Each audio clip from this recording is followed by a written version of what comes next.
कहते हैं देश की समृद्धि का रास्ता खेतों और खलिहानों से होकर गुजरता है। देश में किसानों की बात करने वाले बहुत हुए, लेकिन गांव गरीब किसानों की सशक्त आवाज, किसानों के कल्याण और मजबूती के लिए जीवन समर्पित करने वाले देश में कम ही हुए। आज बात एक ऐसे ही जननायक की जिनका जीवन सादगी, ईमानदारी और किसानों के प्रति समर्पण का प्रतीक है। उनका नाम है चौधरी चरण सिंह। उनकी नीयत और नीति में देश के मेहनतकश थे। वे जितना जिए किसानों के लिए जिए। उन्होंने सहज और सरलता से लोगों के बीच में रहकर काम किया। वो जमीन से जुड़े नेता थे, एक समर्पित लोक कार्यकर्ता थे। सामाजिक न्याय में दृढ़ विश्वास रखने वाले भारत रत्न चौधरी चरण सिंह को लाखों किसानों के बीच रहकर प्राप्त आत्मविश्वास से काफी बल मिला। पूर्व प्रधानमंत्री चौधरी चरण सिंह को किसानों का मसीहा कहा जाता है। वो ऐसे नेता थे जो किसानों का दुख दर्द समझते थे, उसे दूर करने के लिए पूरी कोशिश करते थे। उन्हें आज भी किसानों के नेता के रूप में याद किया जाता है। चौधरी चरण सिंह देश की आजादी से पहले ही किसानों की आवाज बनकर उभरे। चौधरी चरण सिंह का पूरा जीवन किसानों और गांवों के लिए समर्पित था। चौधरी साहब का पूरा जीवन किसान और ग्रामीण को समर्पित रहा। उनका अटूट संकल्प ग्रामीण उत्थान, किसान विकास और 1939 में पहली बार देश में, जब देश गुलामी में था, आज़ाद नहीं हुआ था, चौधरी साहब ने सूदखोरों के चंगुल से किसान को मुक्त करने के लिए, उनकी ऋण समाप्ति करने के लिए प्रमुख भूमिका निभाई। चौधरी चरण सिंह सिर्फ एक राजनीतिज्ञ, एक किसान नेता, एक पार्टी के अध्यक्ष और एक पूर्व प्रधानमंत्री का नाम ही नहीं था। चरण सिंह एक विचारधारा का भी नाम है। चरण सिंह की राजनीति में कोई दुराव या कोई कपट नहीं था, बल्कि जो उन्हें अच्छा लगता था उसे वो ताल ठोक कर अच्छा कहते थे, और जो उन्हें बुरा लगता था उसे कहने में उन्होंने कोई गुरेज नहीं किया। उनका योगदान, उनके कर्म, लोगों के लिए समर्पण चौधरी साहब के लिए जीवन भर उनकी पूंजी बना रहा। रौबीले व्यक्तित्व के चौधरी चरण सिंह, जिनके सामने लोगों की बोलने की हिम्मत नहीं पड़ती थी, उनके चेहरे पर हमेशा संजीदा गुफ्तगू करते थे। राष्ट्रीय आंदोलन के दौरान वो महात्मा गांधी और कांग्रेस की मिट्टी में तपे। 1937 से लेकर 1977 तक वो छपरौली बागपत क्षेत्र से लगातार विधायक रहे। प्रधानमंत्री बनने के बावजूद वो किसी तरह का कोई लाव लश्कर लेकर चलने में यकीन नहीं रखते थे। 2001 में पूर्व प्रधानमंत्री अटल बिहारी वाजपेयी ने एक निर्णय लिया, जिसके बाद चौधरी चरण सिंह की याद में किसान दिवस की शुरुआत की गई। ऐसे महापुरुष के नाम पर यह शुरू किया गया जिन्होंने अपना जीवन किसानों, ग्रामीण जीवन, किसान विकास, देश के विकास के लिए समर्पित कर दिया। 1952 में उत्तर प्रदेश के कृषि मंत्री के रूप में चौधरी चरण सिंह जी ने जमीन संबंधी क्रांतिकारी बदलाव में भारी योगदान दिया। जमींदारी उन्मूलन उस समय की ज्वलंत समस्या थी। किसान अपने आप को बंधक मानता था। जो जमीन उसकी है, जिस माटी को वो पूजता है, उस पर उसका अधिकार नहीं था। ये अधिकार दिलाने में चौधरी चरण सिंह जी ने महानायक का रोल अदा किया। राजनीति में कई बार कहा जाता है कि दिल्ली जाकर लोग बदल जाते हैं, चौधरी चरण सिंह उन चंद राजनेताओं में से थे जो दिल्ली आए भी, बदले भी नहीं, और साथ ही गांव की मिट्टी की महक के इर्द गिर्द ही उनका जीवन बीता। उन्होंने किसानों के हितों को देखते हुए साल 1954 में उत्तर प्रदेश में भूमि संरक्षण कानून पारित कराया। उन्होंने पूरा जीवन किसानों के उत्थान में लगा दिया। वित्त मंत्री और उप मुख्यमंत्री के रूप में उन्होंने राष्ट्रीय कृषि और ग्रामीण विकास बैंक की स्थापना की। सरकारी नौकरियों में किसानों के बच्चों को आरक्षण देने की मांग पहली बार चौधरी चरण सिंह ने ही उठाई। उनके महत्वपूर्ण योगदान को दृष्टिगत रखते हुए 2001 में भारत के पूर्व प्रधानमंत्री अटल बिहारी वाजपेयी ने दूरदर्शिता का परिचय देते हुए और देश के 5वें प्रधानमंत्री चौधरी चरण सिंह का सम्मान करते हुए 23 दिसंबर को जो उनकी जन्म जयंती है को किसान दिवस के रूप में मनाने का फैसला किया। 2002 से लगातार, घोषणा 2001 में हुई थी, 2002 से लगातार राष्ट्रीय किसान दिवस के रूप में उनकी जन्म जयंती मनाई जा रही है 23 दिसंबर को। दुनिया के अनेक देशों में इस बात को पहचाना गया कि किसान दुनिया का अन्नदाता है, उसके प्रति समर्पण भावना होनी चाहिए। किसान दिवस अमेरिका में मनाया जाता है, फिलीपींस में, वियतनाम में, साउथ कोरिया में, जाम्बिया में और अनेक देशों में मनाया जाता है। उत्तर प्रदेश में जब जब भूमि सुधार का जिक्र होगा तो उसके पीछे और आगे चौधरी चरण सिंह नजर आएंगे। ग्रामीण देनदारों को राहत प्रदान करने वाला विभागीय ऋण मुक्ति विधेयक 1939 को तैयार करने और इसे अंतिम रूप देने में उनकी महत्वपूर्ण भूमिका थी। उनके द्वारा की गई पहल का नतीजा ही था कि उत्तर प्रदेश में मंत्रियों के वेतन और उन्हें मिलने वाले अन्य लाभों को काफी कम कर दिया गया था। मुख्यमंत्री के रूप में जोत अधिनियम 1960 को लाने में भी उनकी महत्वपूर्ण भूमिका थी। यह अधिनियम जमीन रखने की अधिकतम सीमा को कम करने के उद्देश्य से लाया गया था ताकि राज्य भर में इसे एक समान बनाया जा सके। चौधरी चरण सिंह द्वारा उत्तर प्रदेश में लागू किए गए 3 भूमि सुधार कानून राज्य में कृषि और किसानों की स्थिति में आमूल-चूल बदलाव लाने वाले साबित हुए। चौधरी साहब भारत के गांवों को अच्छी तरह से समझते थे। वो चाहते थे कि ऐसी नीतियां बनाई जाएं ताकि शहर और गांव के बीच के अंतर को कम किया जा सके। चरण सिंह के 3 परिवर्तनकारी भूमि सुधार कानूनों ने सामाजिक और राजनीतिक रूप से सशक्त मध्यम किसान वर्ग बनाने में मदद की। उनकी लोकप्रियता का सबसे बड़ा कारण था उत्तर प्रदेश की कृषि अर्थव्यवस्था को बदलने वाले 3 प्रमुख कानूनों को पारित कराना। मैं मानकर चलता हूं कि आने वाला राष्ट्रीय किसान दिवस 23 दिसंबर को किसान के लिए एक मील का पत्थर होगा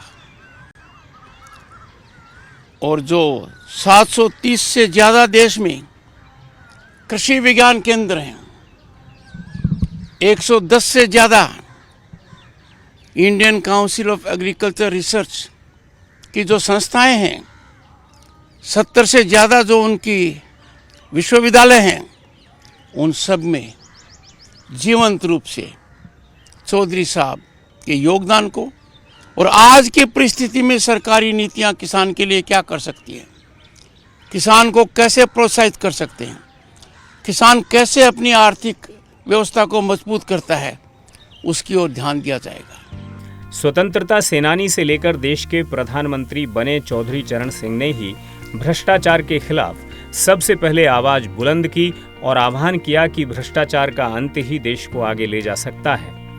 वो बहुमुखी प्रतिभा के धनी और प्रगतिशील विचारधारा वाले व्यक्ति थे।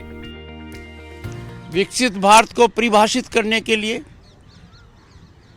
जमीनी हकीकत देने के लिए हर व्यक्ति की आय में 8 गुना बढ़ोतरी जरूरी है।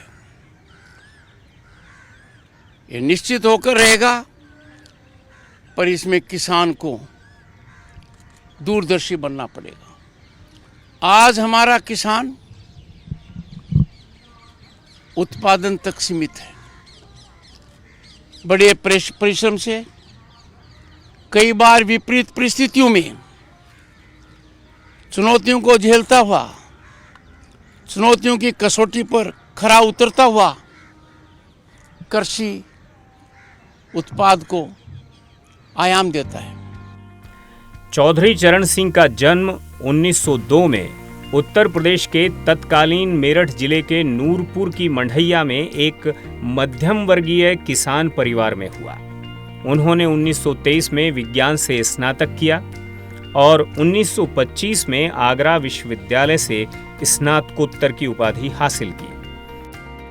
कानून में प्रशिक्षित चरण सिंह ने गाजियाबाद से अपने पेशे की शुरुआत की। वे 1929 में मेरठ आ गए और बाद में कांग्रेस में शामिल हो गए। देश को आर्थिक रूप से बहुत बड़ी छलांग लगाने के लिए यह अहम है, अति आवश्यक है कि एक लंबी फौज किसान उद्यमियों की देश में नजर आए।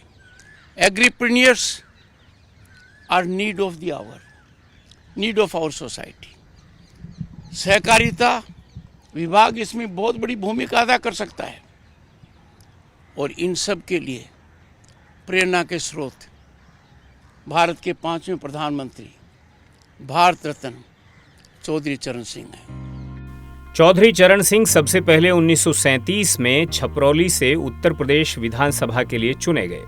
1946, 1952, 1962 और 1967 में विधानसभा में अपने निर्वाचन क्षेत्र का प्रतिनिधित्व किया। वे 1946 में पंडित गोविंद बल्लभ पंत की सरकार में संसदीय सचिव बने और राजस्व, चिकित्सा एवं लोक स्वास्थ्य, न्याय, सूचना इत्यादि विभिन्न विभागों में काम किया। जून 1951 में उन्हें राज्य के कैबिनेट मंत्री के रूप में नियुक्त किया गया। साथ ही उन्हें न्याय और सूचना विभागों का प्रभार दिया गया। बाद में 1954 में वे डॉक्टर संपूर्णानंद के मंत्रिमंडल में राजस्व और कृषि मंत्री बने। अप्रैल 1959 में जब उन्होंने पद से इस्तीफा दिया, उस समय उन्होंने राजस्व और परिवहन विभाग का प्रभार संभाला हुआ था। 1960 में वो सीबी गुप्ता के मंत्रालय में गृह और कृषि मंत्री रहे। सुचिता कृपलानी के मंत्रालय में वो कृषि और वन मंत्री रहे। उन्होंने 1965 में कृषि विभाग छोड़ दिया। 1966 में स्थानीय स्वशासन विभाग का प्रभार संभाल लिया। कांग्रेस विभाजन के बाद फरवरी 1970 में दूसरी बार वो कांग्रेस पार्टी के समर्थन से उत्तर प्रदेश के मुख्यमंत्री बने। हालांकि राज्य में 2 अक्टूबर 1970 को राष्ट्रपति शासन लागू कर दिया गया था। चौधरी चरण सिंह ने विभिन्न पदों पर रहते हुए देश की सेवा की। उनकी ख्याति एक ऐसे कड़क नेता के रूप में हो गई थी जो प्रशासन में अक्षमता, भाई भतीजावाद और भ्रष्टाचार को बिल्कुल बर्दाश्त नहीं करता है। प्रतिभाशाली सांसद और व्यवहारवादी चौधरी चरण सिंह अपनी वाक्पटुता और दृढ़ विश्वास के लिए जाने जाते हैं। मैं मानकर चलता हूं कि 2 साल बाद जब चौधरी चरण सिंह जी की 125वीं जन्म जयंती होगी, उसकी शुरुआत इसी वर्ष 23 दिसंबर को की जाए, ताकि वो 26 में भी चले, 27 में भी चले। क्यों?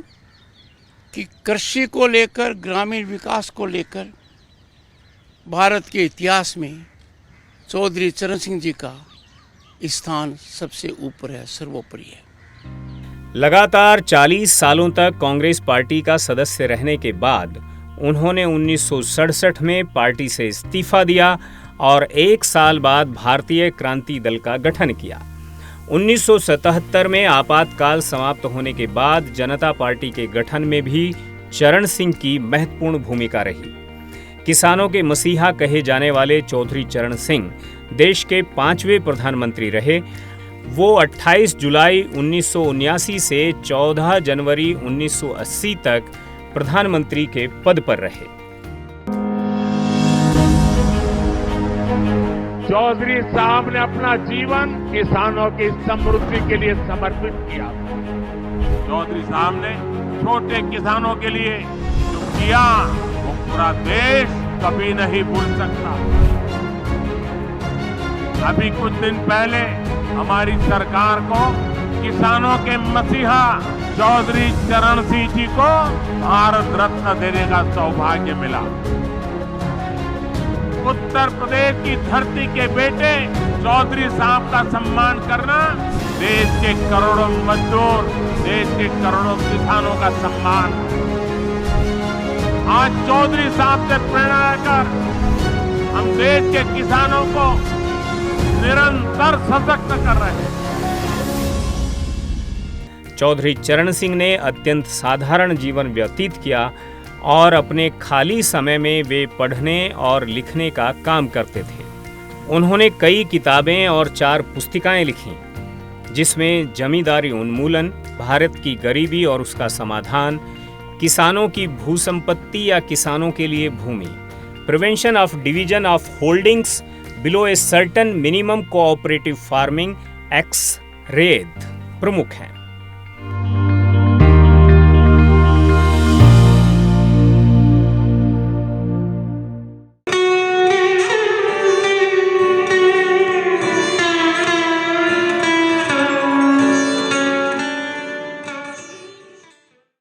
चौधरी चरण सिंह मरणोपरांत उनके पौत्र श्री जयंत चौधरी।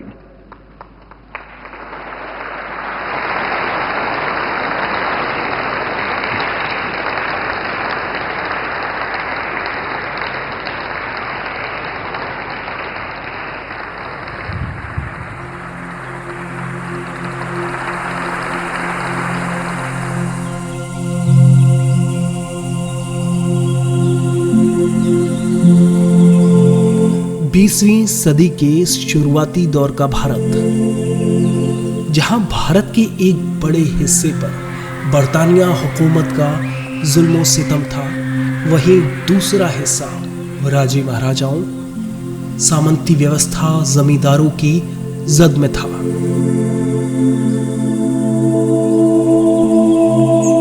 ब्रिटिश भारत की भू राजस्व प्रणाली, जो एक ऐसा कानून था कि जिन मूल किसानों के पास पहले से जमीन थी उन्हें किराएदार माने जाने लगा,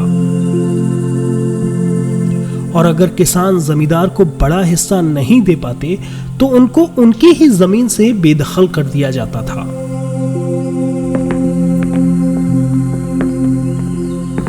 इसी की वजह से ब्रिटिश भारत की भू राजस्व प्रणाली स्वतंत्रता आंदोलन का एक महत्वपूर्ण केंद्र बनी। ब्रिटिश काल में किसानों का बहुत शोषण हुआ।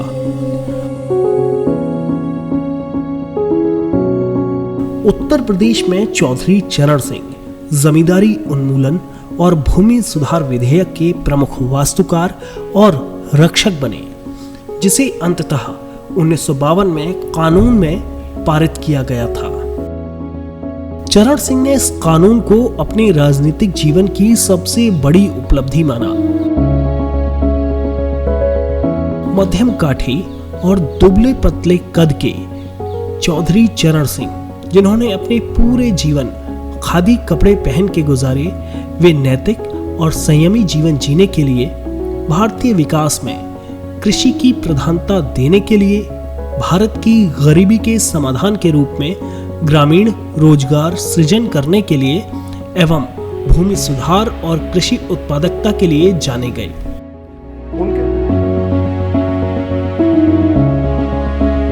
चौधरी चरण सिंह, जो कि भारत के आगे चलकर 5वें प्रधानमंत्री बने, उनका जन्म 23 दिसंबर 1902 को संयुक्त प्रांत के मेरठ जिले के नूरपुर गांव में हुआ था।